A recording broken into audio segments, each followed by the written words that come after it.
Hello, and welcome to Impacto AZ, a podcast dedicated to centering Latinx voices on the important issues of our time. I'm Jonathan Higuera, your host, and I'm here along with co-host Juan Rodriguez, who is also our show's executive producer. Hello, Juan. Today's guest is Valeria Fernández, a veteran journalist and founder and executive director of the Altavoz Lab, where she designs and leads innovative programs to strengthen local journalism ecosystems by investing in community-rooted, bilingual, and culturally grounded journalists. That's a mouthful, Valeria. And we're going to be calling on you to explain to us how exactly you do that. But I know you're also a former Spanish language local reporter and newsroom leader. Interestingly, I met you when you were a print reporter for La Voz here in Phoenix. And I do recall the time when you covered the SB 1070 campaign and the Maricopa County Sheriff at that time, Joe Arpaio.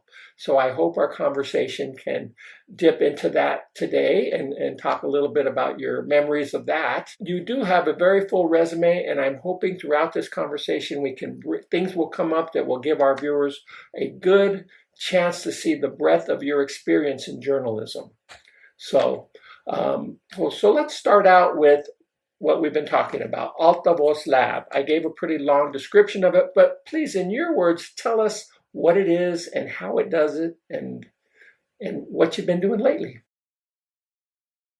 Yeah, simply put, we invest on community journalists so they can thrive in their communities. We really believe in the role that those local journalists play on serving their audiences, but especially those who've been part of a community that has been historically underserved. Talk about the Latino community, the immigrant community, not just in the Spanish language, but much broader, right? We have in this country so many journalists covering the Indian community, the Indonesian community, Ethiopian. So we're connected with all of them, and we're actively working and investing on them. How we do that? We do that through fellowships, and we do that through trainings and workshops. But our long-term vision is to be able to not just do that as a one-off, but have the fellowships be the first step to building residencies and support so they can continue to work locally. So they're fairly compensated. And so we also boost that infrastructure and the ecosystem that they are a part of, supporting the local newsrooms too. But when I talk about local newsrooms, I'm not talking about just really in general. I'm talking about those that are very embedded in the community, that know who their audience is, and that have a very close relationship of trust with that audience. And it really all goes back to where I started, at La Voz here in Phoenix, Arizona, where I'm still at. I haven't left. I've been here for 25 years. And literally journalism and my love for this community. And that sounds like an understatement because I don't have enough words to express. It sounds superficial to say my love for this community, but I do feel a close connection to the immigrant community here in Arizona. And that's what has kept me here. I didn't want to leave. I didn't want to go, work somewhere else on a big job or New York Times or that kind of stuff. That was never my path. I wanted to do the work here. That's what gave meaning to journalism, and that's what I believe in.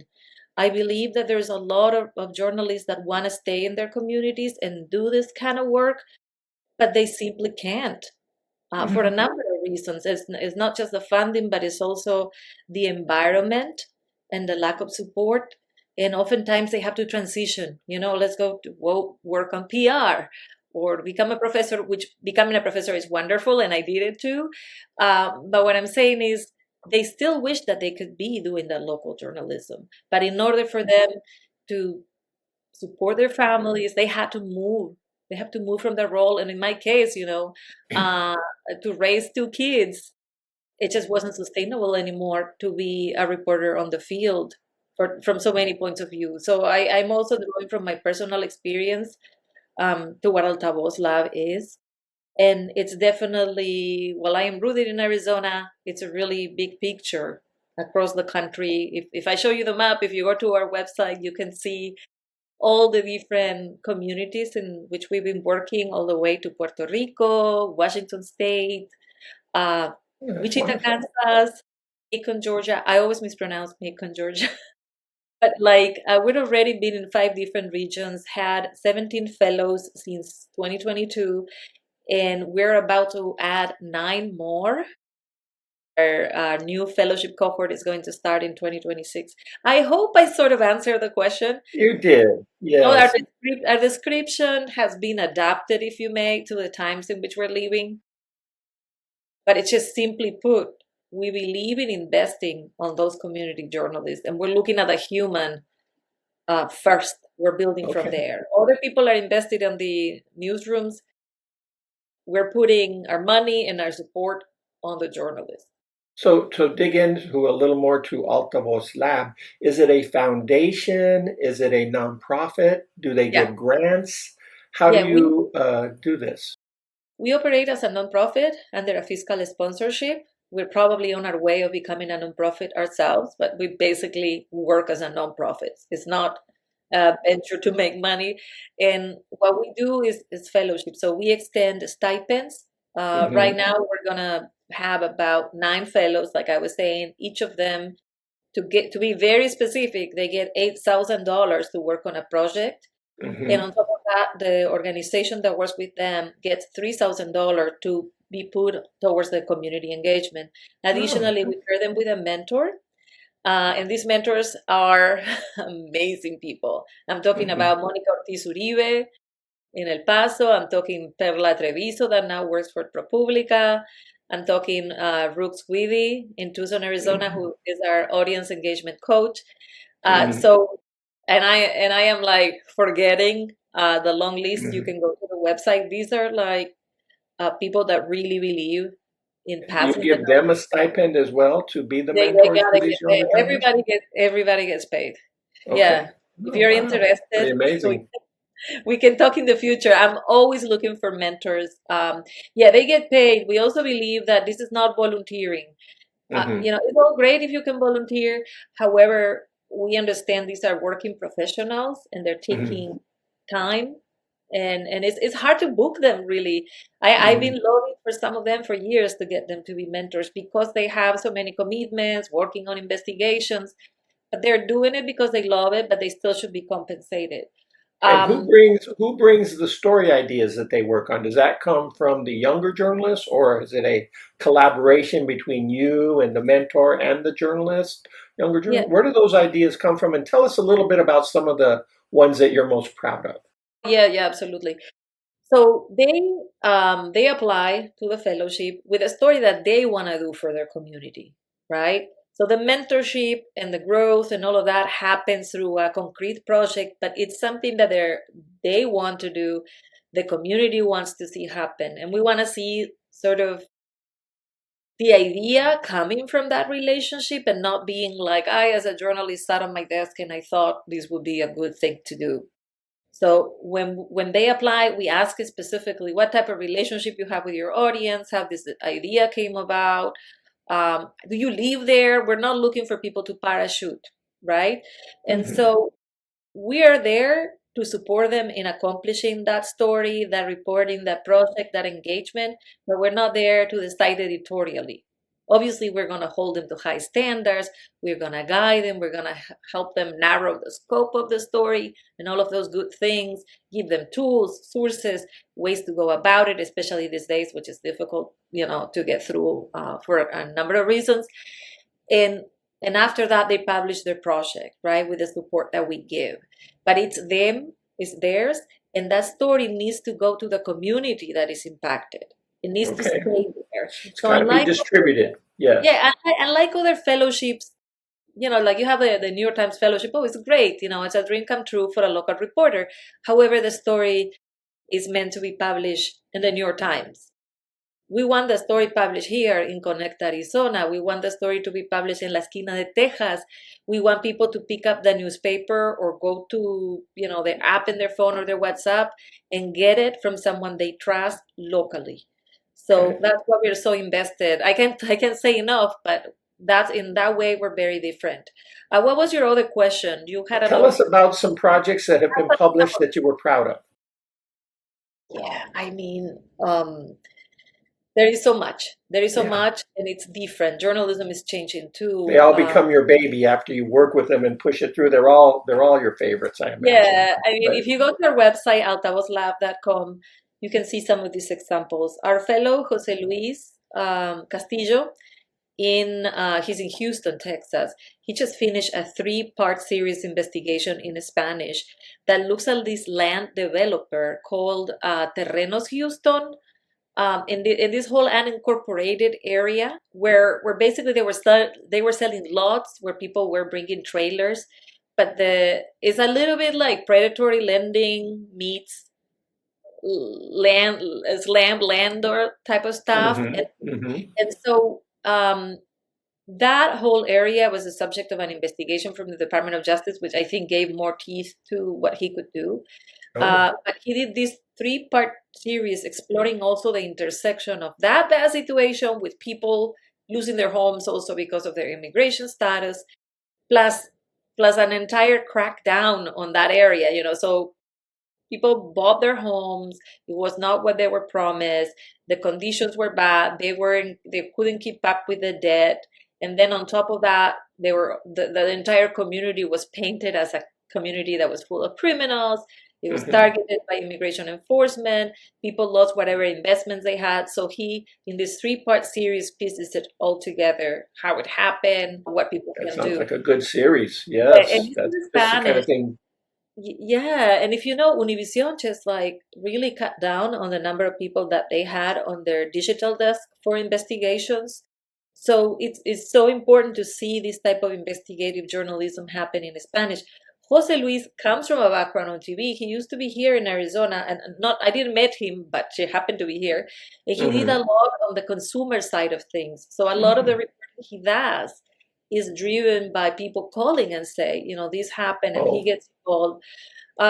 So I that love was, consumer reporting. I really think that's one of the pure areas of journalism where you can really help people on a yeah, direct basis. and, They and cut you off know, our trailer park doesn't get any electricity and they haven't brought it back for a week. A journalist can go in there and kind of make things happen by inquiring and finding out and I, really I improve person's lives immediately. I did a lot of that when I was at Altavoz. If I get time, I'll tell you about the story because it was so cool. But I mean, going back to Jose Luis, we were saying as the government has capped all these funding that there was before for consumer protection at the federal level, like the responsibility and the role that journalists like him can play on dispersing, like getting this information out, is even more important. That's an example, but then you go all the way to Wichita, Kansas, and Claudia Amaro, she's from Mexico. She created a publication called Planeta Venus. It has a very cool hmm original name, very unexpected. And Planet Venus. yeah, and Wow. and it's also in Spanish, but her focus was completely different. It was looking at why all these resources that the health department had available for people in the Latino community and especially Spanish were not being tapped. So she did a survey to go to the community and find out what was happening while the health department did a survey. Turns out that within a week she had 50 answers, and it took them like 3 months to get 100, right? But hmm like from all of that research, she developed a guide, and this is like service journalism, very different than investigative, right? Right. She created this bilingual guide where she's like centralizing a lot of these resources, and people are coming to use it because of the relationship build of trust. Turns out there was a lot of fear. People didn't want to apply for services, afraid that they would be asked for documentation. hmm Agencies were not announcing that because they were afraid, oh, the federal government is going to come after us if we say this is for everyone, right? So like she explored all of those things. In Macon, Georgia, we had another fellow that investigated abuses of the H-2A visa. Um, and this was difficult because some of these fields, they had like security now with armed guards. Hmm. Um, so we had to like do a whole plan for them to safely do this. and it is the same old issue that we know, right? Which the A2 visa, people come, they're promised one thing, then their living conditions are less than desirable. But unfortunately, under this administration, some protections that came under Biden were folded. And so now we're seeing how this is impacting people. What she's doing, additionally to the investigative reporting, she created like it's kind of like the size of a business card, right? It folds and it opens. It's like an entire informational brochure, but like it opens like an accordion type of thing, but it's small, Mhm. pocket size, with the rights for farm workers, where you call, how can you get support, and a link to the reporting. Those are three examples of Oh, what we're doing. This is a exclusive. It's not public yet, but our fellows, two of our new fellows are going to be in Arizona, so I'm excited. It's the first time. hmm Even though I am in Arizona, we hadn't had fellows here, so hmm I'm very happy to have two very different projects that are really getting into service journalism, investigative journalism, and what communities need. Okay. You're not going to tip us off to what those investigations are until you get a little more traction, though, huh? Is that? Well, we haven't announced yet. The Uh-huh. public announcement of who was elected, the nine fellows, will come out later in April.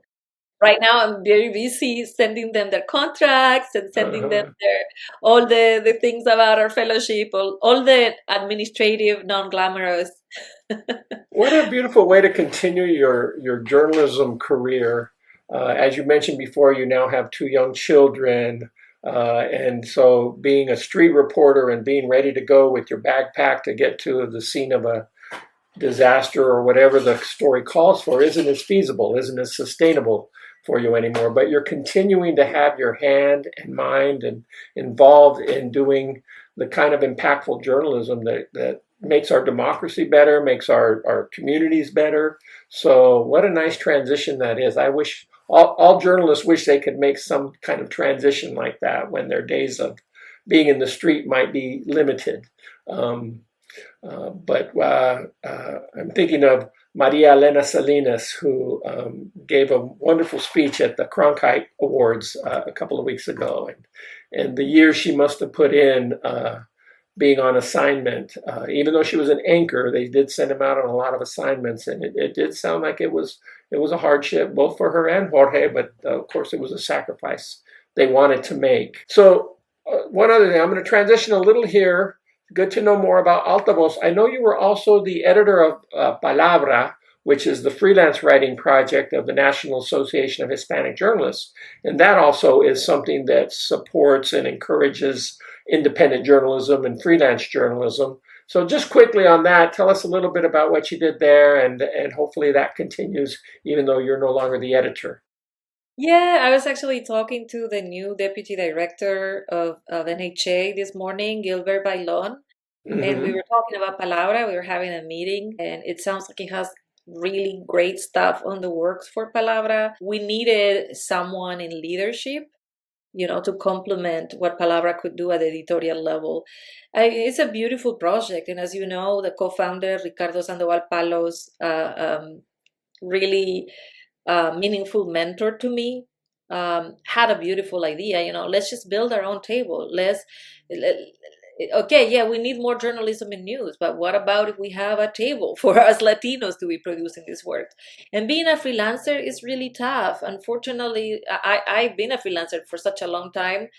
So I was like, I jumped right away at the opportunity to advocate for better pay, for paying time, and also a nurturing environment. And you had a combination of young journalists, emergent journalists, with veteran journalists working at Palabra. Sometimes the veterans were editors. Sometimes we were supporting their writing because, with so many layoffs, Palabra was sort of like a little home when they were in Mm-hmm. limbo that helped keep them Yeah. going. And it was also a place for a lot of creativity. We were doing some short documentary, definitely bilingual, but I'm very proud to say we did bilingual journalism like full throttle. The quality of the Spanish story. It wasn't just translations. We put a lot of Hmm. love on them. And we also sometimes said, hey, there's great journalism being done in Spanish. Let's translate this work to English and Right. let's showcase. Because too often, the world of English media just doesn't have a clue what a Spanish Hmm. language is doing. And just the examples I gave you earlier, right? So we also play that role to uplift the work. There were several investigations. Uh, Last year, we published a story, oh my gosh, in Alabama, about how this district or this school, no, this city, it was the city council basically pushed out a school superintendent who was doing an amazing job of raising the testing and the level for English language learners in the schools. And, Hmm. this community in Alabama was changing significantly. A lot of the kids were the children of immigrant families. The school, became all of a sudden 60% Latino. It was underperforming. And this Anglo superintendent comes in. He brings in this mentality of embracing and support, brings more bilingual stuff. Kids started thriving, and the parents actually got involved in the school helping fix some of the people that didn't have the money but had the craft, fixing whatever it was, some classrooms or something. So it created this beautiful environment, but then there was this literally xenophobic undertone at the city council that they Right. find a way to push him out. And if you can imagine a story that is that political, is really hard to tell and find the Hmm. sources and you name it. And Yeah. when I was managing editor of Palabra, I commissioned the story. I believed in the story and in the journalist. We did it bilingually. We partnered with the Hedgington Report nationally and the local outlet in Alabama, Alabama Today. And now the reporter that did that work just won the National Hazen Simmons Mosaic Really. Award for independent journalism. Well, that's beautiful. And It's my but feels did they bring the superintendent back? Unfortunately, probably did not. Huh? No, but no, Yeah. but what a story. We know those things happen, but it's really hard to To tell those document. stories Yeah. wi- without it being hearsay. And to be Hmm. able to tell it, it took a lot of sophistication and a lot of work and also a lot of understanding of the education system. This is an Right. education reported. So in any case, for And how me, public education is undermined in insidious and sometimes outright ways. And we see it here in Arizona with our school yeah, the little things superintendent. the hurdles that are before not only the students but the families. The need for, we're always telling families they need to take ownership in their schools, and when they start doing it, we get a response like that. So that's why that's an important story to tell. Yeah, no, it Before was we keep going on that, I bet you we could talk about important stories here the rest of the podcast.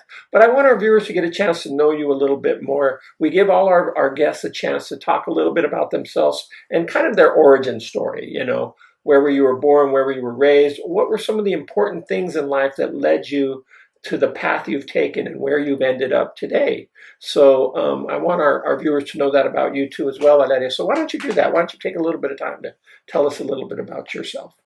okay. I want to try to do something different, right? Because I always talk about how I started in La Voz and all of that. And not because I like to repeat myself, but that's when I think about my journalism. But we all start somewhere. And now that I'm a little older and I'm a mom, I think so much about my family. And I think about my roots in Uruguay. I mean, I still Mm-hmm. come here every year. And I came here when I was in my 20s. I lived in Brainerd, Minnesota, very cold. And I was like an assistant to a Spanish language teacher, just a Mm-hmm. young student. But I always loved writing. And I Mm-hmm. think that love for writing, and it wasn't journalism yet, came from my dad, who used to read to us every night before bed, read, read, read. Mm-hmm. Uh, Julius Burns and all those fiction things. I'm the oldest sister, so my siblings will fall asleep, and then I will still be listening. And I Mm-hmm. do that now for my children, and as I see them, uh, my 6-year-old is reading now, both in English and Spanish. Wow. And I see Okay. that, and I see him start to write his stories. Um, that just comes full circle and gives me a lot of joy.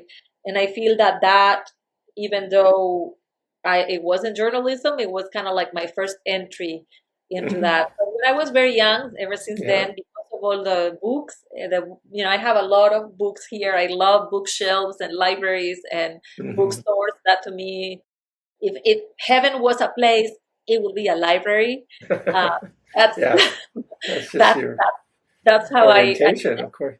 What led yeah. you to leave Uruguay? It sounds like a marvelous place to be raised, I'm guessing. I'm not sure, but from what I've been Yeah, told. no, it's beautiful. It's a beautiful country, also full of many, many remarkable writers like Mario Benedetti, Eduardo Galeano, Juana Ibarburu, women writers now. But I left just because I wanted to have an experience overseas, and I had an opportunity to come to the United States in Minnesota.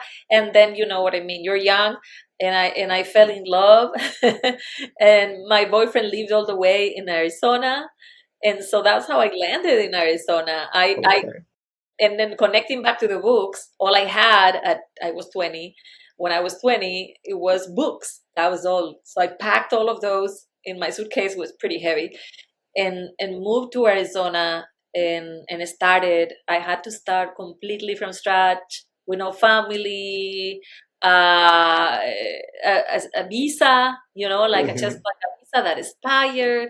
In back then it was late 1999, but then 9/11 happened, and so I ended up getting married. Um, but my entire process was stuck in the immigration system for 4 years. So instead of receiving a green card right away, I was on a work permit for a long time, which delayed my ability at that time. ASU, the university, Hmm. wouldn't accept me as a local person for in-state. As a resident, they wanted you So probably that to be delayed out of that, but state resident. it also kept me from going back to Uruguay Hmm. for 5 years, and those 5 years were really hard for me because I had a younger brother and sister. When I left, my brother was a little boy that was 10. When I came back, he was a teenager that had beer. When I came Hmm. back, my great grandmother, my grandfather passed away. Several people that I didn't get to say goodbye, and that's only Yeah, that's five hard. years. That is It's hard. only 5 years, right? It's nothing. Now, I was an immigration reporter, but that I understood that so well when I talk to people as a Yeah. reporter. That longing to be with the people that you love, um, that inability of being there, right? Hmm. Like, because it's not is the immigrant experience is not about what is hard about being here, but it's also about what is hard about not being there. Yeah. That's just like guilt that you carry, that guilt and just that grief because you can't be with those you love.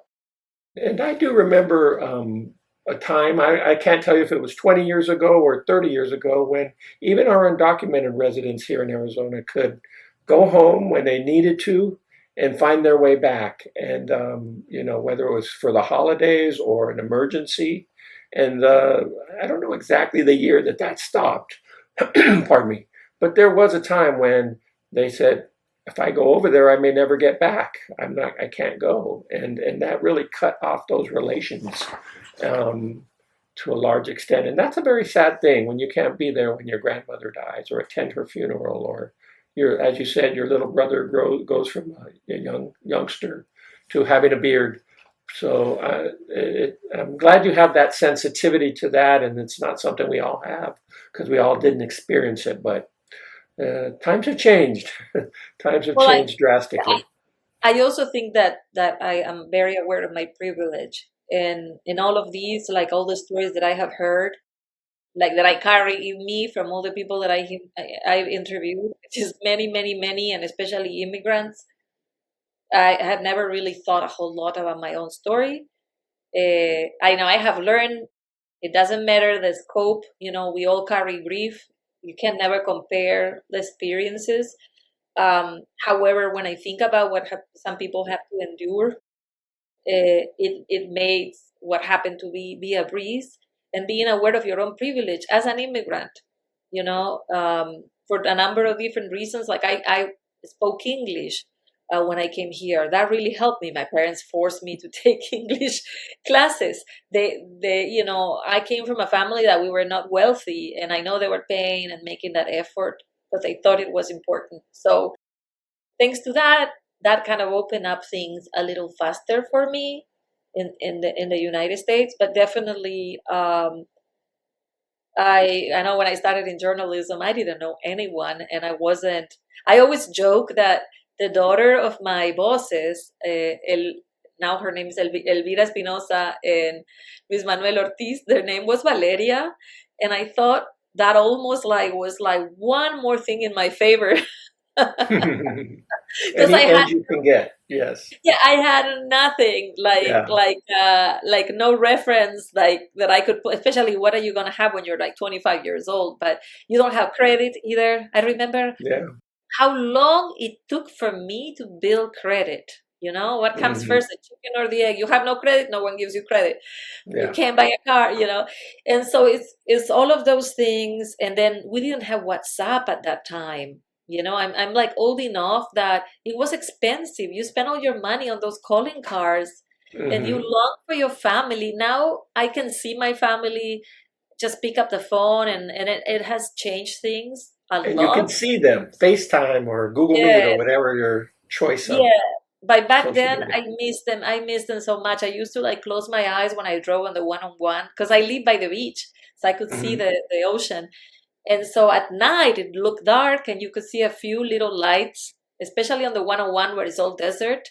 And so I'll just like close my eyes a little bit and imagine that that was La Rambla and Hmm. that was that was the ocean, just to Mm. feel for a Nice. minute. So it's just like a lot of longing, and Hmm. now I'm very fortunate that I can go back and I'm sure that informs your work too every day. And you've said as much during when we're talking right now that that really ties you to the folks that you deal with. And you said in our pre-call that when we were discussing, you said that you're in touch with a lot of younger journalists today, and you're really identifying with some of the things they're going through. Some of the fear, we talked about a couple of journalists who've actually been arrested or detained by ICE. I don't know if they've been deported. They might be in the process of being deported. Stephanie, I can't remember her last name, from Nashville. That was seemed to be the most recent one. Um, do you get involved in that stuff, or do you just simply keep an eye on it, or do you have any mechanism to show them support in any way? And that happens to yeah, you. I'm actually trying to look for her name. I think it's Mondragon, but like I want to be 100% because sometimes I'm getting Yeah, old and I yeah, forget. But like let's name her. Let's yeah. name her because it's important to give her name. Give me one Okay, second. yes, I have it right here. Stephanie Stephanie, Rodriguez, a Stephanie, Colombian-born journalist. yeah, Stephanie Rodriguez. I mean, the last that I heard, and this may change by the time that this runs, is that she was granted bond to be released from detention by an immigration judge, but ICE is appealing, and that's keeping her there, and that's very much in line what happened with the other reporter from El Salvador, that he was held in detention for several months during his coverage in Atlanta of like the No King's Day. He, you know, they dropped all the charges because he was supposedly disobeying the orders from the county Mario sheriff. Guevara, right? Wasn't that his name, Mario Mario? Guevara, who I Right. knew, I know Mario very well. Like, you know, we ran in the same circles, attended the same trainings, we go way back. I've been in touch with Hmm. him. Yes, I got involved. I mean, I got involved as just one of the people uh, raising the voice in social media, reaching behind the scenes to see early on if he could get additional support from lawyers. You know, like there's Hmm. different coalitions of lawyers for reporters, Pro Jorn, the Reporter Committee to defend the CPJ, you know. So he did connect to that support, not necessarily by me, but I was one of the people that behind the scenes was like, You were hey, pushing for it. Yeah. the other thing that we did before he was detained, I was saying I am really worried that something can happen to an immigrant journalist. We need to provide a training in Spanish to really start educating because you have all kinds of different immigration statuses among these journalists. You know, legal residents, work permits, like I was at some point. Hmm. They're like facing great risk, and they are at great risk of retaliation. So we organized a training in Spanish with attorneys, and we had a First Amendment rights attorney and a local attorney from Arizona via Zoom. And there were like 50 plus journalists in Spanish coming from across the country. And I tell you, they were mad because the immigration attorney said, look, if your status is work permit, if you're anything but a citizen, you better think twice about going to cover a protest. Obviously, no journalist is gonna like to be told like maybe you should stay home. But like you need to know if you go that the stakes are really high for you. If you're going, you could be targeted, and your immigration status, your legal immigration status, could be used as a weakness against you to detain you. I mean, Mario had a process. This young woman is married to a U.S. citizen. I was reading the court documents to get more on the background the other day, just because, like I want to know. I really want to know the details. You have to know the details of these cases. Yeah, you really do to be able to chart the best course of action. Yeah, so these people shouldn't be a priority for deportation at all, and it's really obvious. Because she was involved, Stephanie was involved in immigration reporting on things that had to do with the administration. So the correlation with retaliation is really obvious. It's really obvious. Yeah, that is a scary thing, and it's a violation of our First Amendment rights. I think. Go ahead, Juan. You had some thoughts? Well, actually, it's more about your program, the fellowship. I'm fascinated by the way it works and what it's doing. It's providing venues. It's creating new venues for journalists, for Latino journalists around the country. And I kind of have like a three-part question. Is like, one, how does one apply, or what's the process? How competitive is it, and what do you look for in the applications of these people that are applying to your fellowship? Yeah, it is pretty competitive. This round we had 80 plus applications. Wow. And we were able to provide 7 opportunities. Someone is coming back. We'll continue to support them. And then there is a 9th fellowship that's very special. That is the Nicosa Visual Fellowship. We have a minute to talk about that. It's connected to Arizona. We'll talk about it. But basically, in the application, we ask, what is your connection to your community? What is the relationship that you have? We want to make sure that they're writing for and not about. That there is that relationship. So we want to open opportunities for journalists that never had a fellowship before, and we want to be the first ones to open the door, and we have been. So we try to make the process as inviting as possible, and we take a lot of meetings ahead of time with the applicants. We look at their applications because we know it takes time to apply. It can be intimidating, and we do it bilingually, so you can apply in English or Spanish. So we try to tear down the roadblocks and to make ourselves accessible as possible ahead of time. So even if they don't get the fellowship, we leave them better than where we find them. We give them an idea, and I'm honestly, I saw a lot of applications that had a lot of potential, and I'm inviting some of those people. They didn't become finalists. This is my list of to-do. Our goal is to have a Zoom meeting once a month to workshop together ideas and build community. They don't know each other, but I saw a lot of similarities and interest and the need for community. And I said, what the heck? We can offer them money, but we can offer them community. Let's give it a try. So we're going to have like 4 or 5 additional people, part of this baby pod of support. So then that way, next time around, they can maybe win the fellowship. Right, so that's also, did I answer all of the questions? It's competitive. We look for the community connection. We look for the passion. We look for the interest in learning and being mentored.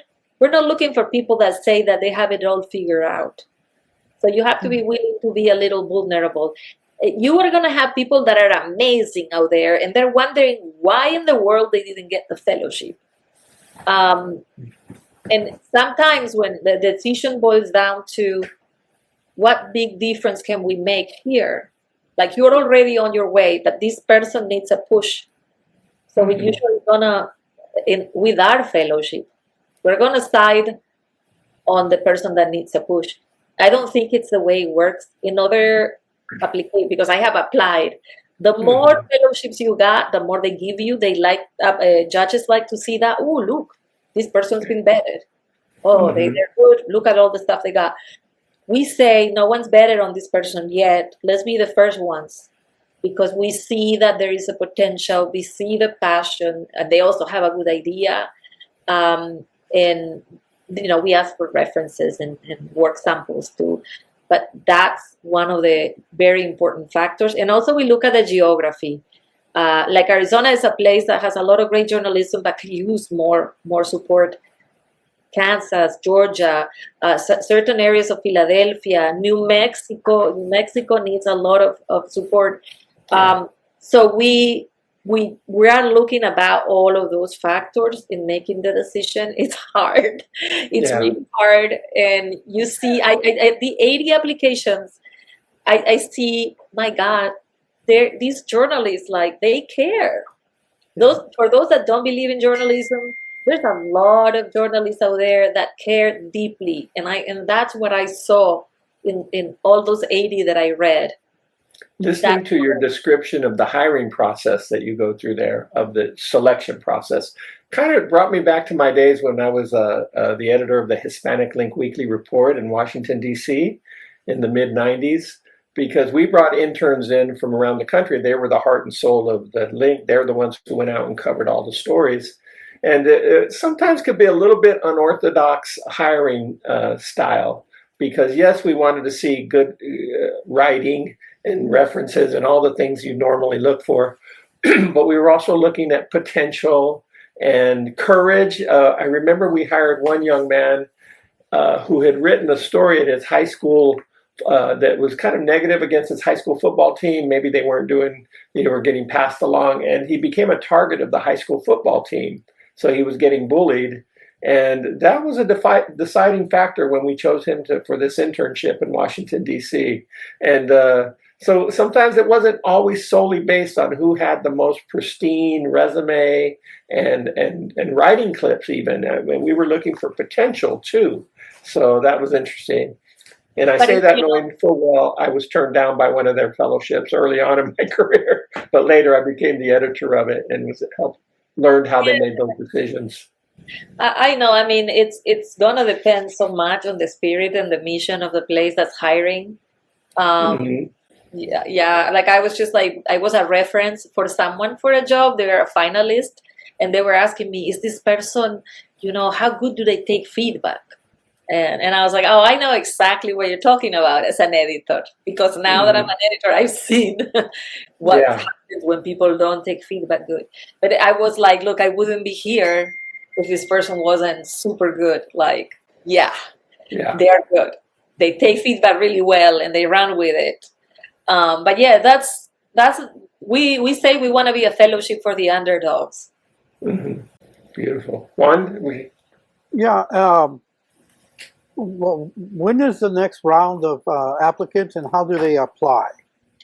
Oh, okay. So we just closed the round, and so it's probably going to open next year, the next round. We are actively fundraising to continue to run our programs. We are trying to create also audience engagement fellowships that are specifically towards delivering. Like, you've done your investigation, now you really want to get that to the community. How you do that creatively. So that's on the works. It takes some fundraising. So anybody that's listening and wants to donate to altavozlab.com and subscribe to our newsletter on the website, you may be able to share that or add that, just altavozlab.com, fairly easy. But yeah, we hope that later this year to have more news about opportunities and fellowships. We have applied to a really big grant that is very competitive. And if we get that, we will be able to put into motion that big dream of also creating residencies here in Arizona. And it will include fellowships not just 7 months, but like 12 months Oh, long. wow. Basically continue. So like you come 1 year and then next year you can return. Because Okay. that's the thing, is like a one-off is only a one-off. But if you could extend, obviously once you're part of Altavoz, you're always part of that community.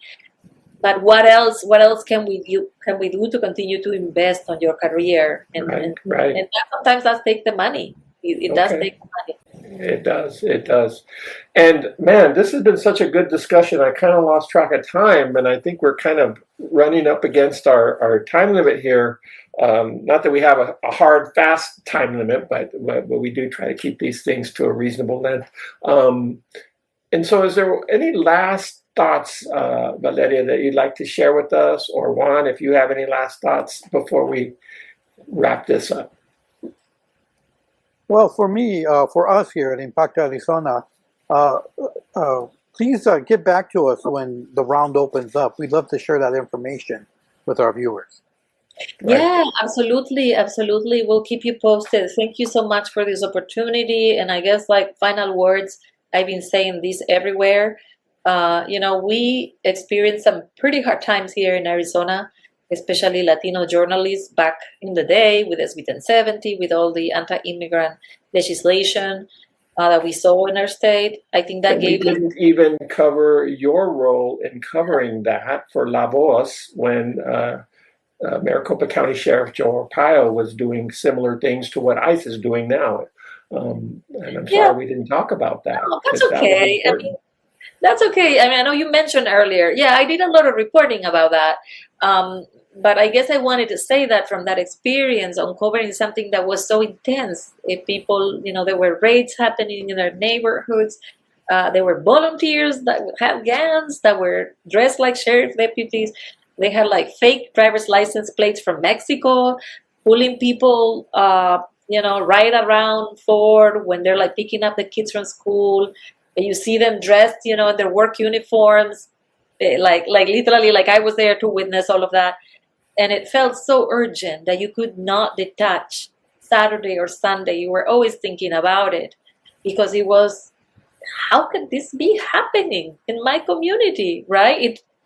What happened in Minnesota, what happened in Chicago, it was like probably 100 times worse than what we had here. It made the sheriff look like small potatoes. However, let's not forget there was also a lot of abuse happening in those jails and people were getting hurt. So as a reporter, it made it really hard for you to disconnect because the urgency was so big that you felt it was always on your shoulders. That's what I felt. And I think you can burn out fast from that. And it's like a very beautiful goal to respond and to show up for your community. But remember that you're not alone. Remember there's others. Reach out to your editors, talk to your colleagues, find community, join NHA, or like find your people. Don't go at this alone. It's okay to say no to a story. Somebody else would do it. But if you burn out, you're not going to be able to continue to do the work. And I understand it, but you need to last. you need to be able to do it. So that means sometimes drawing some boundaries, even when it feels like it's urgent and even when it feels like it's heartbreaking and people say, come and visit me at the detention center. I know if you do, this can make a difference, I know that urgency, and I just want to say this to younger people. It's not all on you. Don't put all of that responsibility on your shoulders. I know like it is in a way, but it's not. Just remember that. Yeah, burnout is a real thing in this type of work, I would imagine. Well, this has been a marvelous conversation. We've learned a lot, Valeria. Thank you for sharing about yourself and your organization. And good luck on that grant and in the future of building more Altavoz Fellows, because we need them for sure. Thank you. Thank you so much. This was really fun.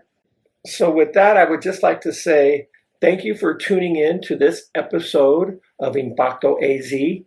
If you enjoyed this podcast and content like this, please feel free to subscribe to our channel and we can bring you more content like this. So with that, thank you for watching and have a wonderful day.